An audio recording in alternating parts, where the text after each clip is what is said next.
Before the ghosts, there was the science. Welcome to Blackwood Asylum, a name that once promised healing but delivered something far darker. Opened in 1908, Blackwood wasn't just a hospital. It was a laboratory for the mind. A place where the desperate and the forgotten were subjected to the brutal experiments of early psychiatry. We're talking about ice-pick lobotomies performed in crowded wards, electroshock therapy administered without anesthesia, and hydrotherapy treatments that more closely resembled water torture. The official records speak of cures and progress, but the hushed whispers and forgotten case files tell a story of unimaginable suffering. A foundation of pain built brick by agonizing brick. This wasn't a place of recovery. For many, it was the end of the line. Among the thousands of forgotten souls, one name echoes louder than the rest. Eleanor Vance. Patient number 734. Admitted in 1928 for what was diagnosed as female hysteria. Eleanor was a vibrant artist, a dreamer whose creativity was mistaken for madness. Her file is thick with reports of her uncooperative nature and delusional fantasies. Fantasies that were, in reality, her desperate pleas for freedom. The lead physician, Dr. Alistair Finch, took a special, cruel interest in her case. He saw her not as a patient, but as a canvas for his most radical theories. He subjected her to round after round of experimental treatments, each more torturous than the last, meticulously documenting her decline. Her final entry, scrawled in a shaky hand on a hidden page of her diary, reads, "He says the shocks will clear the shadows from my mind, but he is the shadow. He will not let me leave. This room will be my tomb." A week later, Eleanor Vance was pronounced dead from cardiac failure.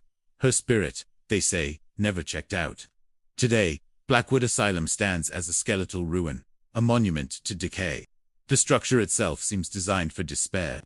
Corridors twist like a maze, built intentionally to disorient patients who might try to escape. The windows are barred, not with simple iron, but with thick, cage-like grates that block out almost all natural light, casting the wards in a perpetual twilight. And then there's the isolation wing, a building separate from the main complex, connected only by a subterranean tunnel.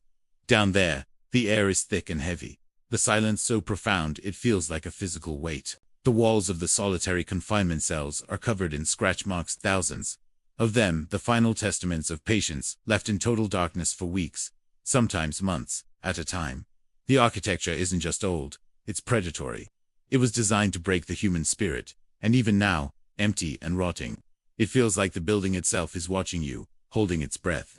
The stories didn't end when the asylum closed its doors in 1972, they just changed. In 2018, a team of urban explorers illegally entered the facility, hoping to capture its haunting decay on camera. Their footage, shaky and filled with nervous laughter, takes a terrifying turn when they enter the old surgical theater, where Dr. Finch performed his experiments. As they pan across the rusting operating table, a faint, wispy voice is picked up by their microphone. It's a woman's voice, barely a whisper, but the words are chillingly clear. "He will not let me leave." Suddenly, their equipment malfunctions.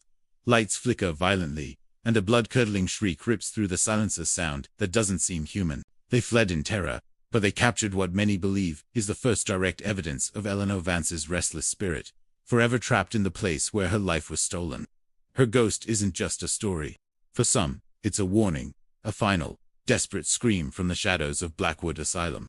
Thank you for joining us on this unsettling journey. If you found this exploration into the shadows as compelling as we did, please consider liking this video and subscribing to our channel for more deep dives into history's darkest corners. Hit that notification bell so you don't miss what's coming next. Stay curious and stay safe.